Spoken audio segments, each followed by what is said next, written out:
I want to welcome Annalise Tower to the program. She's a retired Canadian Army officer who is now an executive coach and leadership consultant. And Annalise, appreciate you taking the time. Thank you. Thank you. What was your initial reaction when you read about these terrorism charges against active members of the Canadian Armed Forces?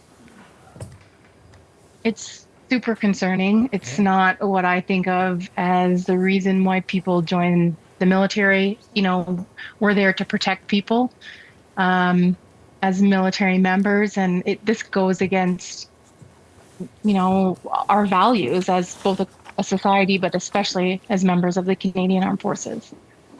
Can you give us a sense of how difficult it may be to weed out recruits with bad intentions? Yeah, absolutely. We don't always know the intentions why people get into the military. And it takes a lot of psychological testing. I'm not an expert on that, but to be able to figure this out. And sometimes people don't necessarily join for that reason, but because of the frustrations that some of your experts have talked about, you know, things start to boil to the surface after they've joined the military. I mean, just some of the details that we've learned from our colleague, the CBC's Kate McKenna, who said that, speaking about one of the accused, Marc-Aurèle Chabot, who served with the Vendus as a corporal in CFB Valcartier in Quebec, saying that he had disturbing concern about some of the comments he made targeting the federal government, and then Prime Minister Justin Trudeau, describing those comments as almost treasonous. Again, none of this has been proven in court, and we're waiting for these individuals to be charged, but just your reaction to that, to kind of hear that kind of language about a member of the Canadian Armed Forces. I can understand when people have frustrations with the government, and at the same time, that doesn't mean that it's okay to use violence. There's probably an underlying grievance here that could be expressed in a productive way. And unfortunately, people sometimes resort to unproductive mechanisms. I mean, Annalise, I guess it should just go without saying, but the way it works in a democracy, right, is that civilian politicians have the role in terms of guiding the military and whatever party is in power, whomever is in power, right? And it's important for members to adhere to the guidelines, to the direction of the government in place at the time, right? Absolutely. And if we can't, then we have to ask ourselves if the military is the right place for us to be serving. Yeah. You dedicated much of your working life to the military. You were a platoon leader at 23 years old. Do these charges against these members, do they seem to be a betrayal to you of the principles of why you joined or why people should join the Canadian Armed Forces? Yeah, absolutely. I think Canadians depend on the Canadian Armed Forces to defend our values and defend people and not cause harm, but protect people from harm. So yeah, absolutely. When someone takes an oath to do that and then they behave against those values, it is a betrayal.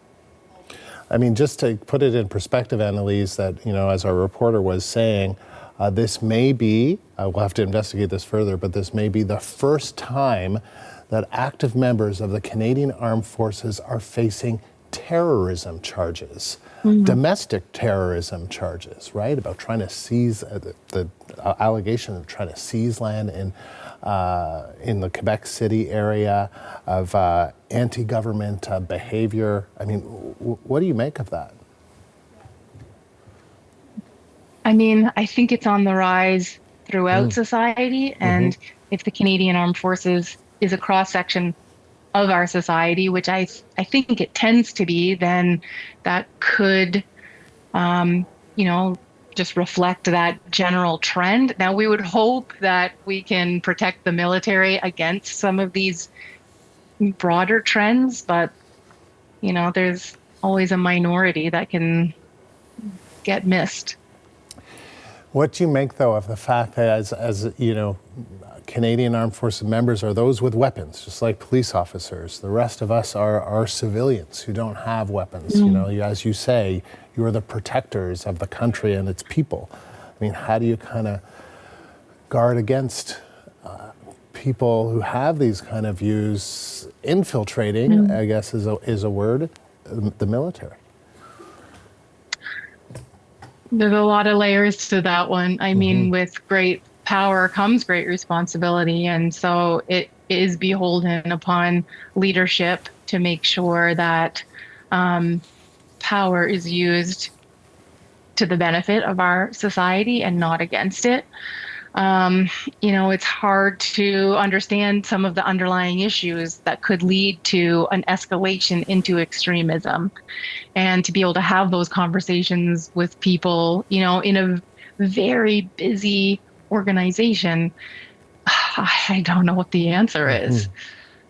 We learned last week that the Canadian Army is investigating members who allegedly shared what military leaders called abhorrent content within a private Facebook group. It included racist, misogynistic, homophobic, anti-Semitic comments and images. Now, these are two incidents, and Canadians may wonder about who's serving in the military, especially at a time where there's a recruitment drive. There's going to be a huge increase in defense spending, including many new members, or the hope certainly is for many new members, much more equipment, more of a militaristic presence in the country. What would you tell them that have some concerns when these kind of incidents happen?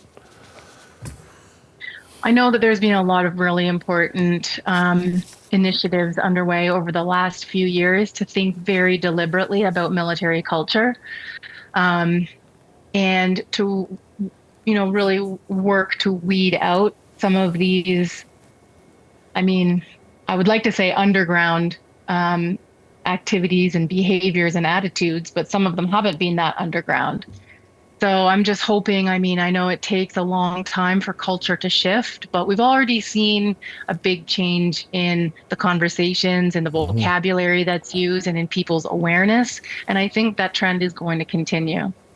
And Annalise, I just have a little bit of breaking news that I want to share with our viewers, and I'll share it with you as well, because we are getting today, I believe this is the first response we're getting from the Department of National Defence to these RCMP arrests. So I'm just going to read it for our viewers.